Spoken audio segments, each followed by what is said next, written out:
Video start చేస్తే చాలు ఓ తెగ నగలు సర్దేస్తా ఉంటది. Hello guys, welcome back. ఈ రోజు మీకైతే పప్పన్నం పెట్టిస్తాను. పప్పన్నం అంటే ఇంట్లో వండుకునే పప్పన్నం కాదు. మా ఆంధ్ర సైడ్ పెళ్లి భోజనాన్ని పప్పన్నం ఎప్పుడు పెడతారు అని అడుగుతారు. దానికంటే ముందు మండపం డెకరేషన్ ఏవి చూసేయండి.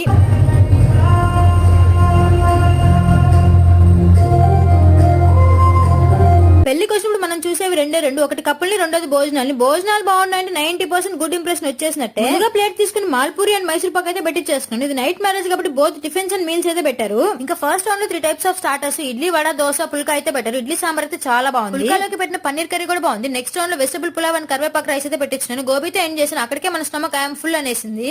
తిన్న ప్రతి ఒక్క ఐటమ్ బాగుంది. నేను ఇంకొంచెం లావ్ అయినా వాళ్ళు సర్వ్ చేసే వాళ్ళు నా కట్అవుట్ చూసి కొంచెమే పెడుతున్నారు. లాస్ట్ లో ఐస్ క్రీమ్, ఫ్రూట్ సలాడ్ లేకపోతే డిన్నర్ కంప్లీట్ అవునంటే ఒక కప్ ఐస్ క్రీమ్, ఒక ఫ్రూట్ సలాడ్ అయితే వేసేసాను. డైజెషన్ కోసం కిల్లి కూడా పెట్టారు. మనం కిల్లి తినాం కాబట్టి మా మమ్మీకి తీసుకెళ్ళి ఒక కిల్లి ఇచ్చేసాము. నెక్స్ట్ వీడియోలో ఒక చిన్న ఐటమ్ కోసం 5 కిలోమీటర్స్ వెళ్ళాము. అదేంటో తెలియాలంటే మీరు మన ఛానల్ సబ్స్క్రైబ్ చేసుకొని ఉండాలి కదా. సబ్స్క్రైబ్ చేసుకోండి.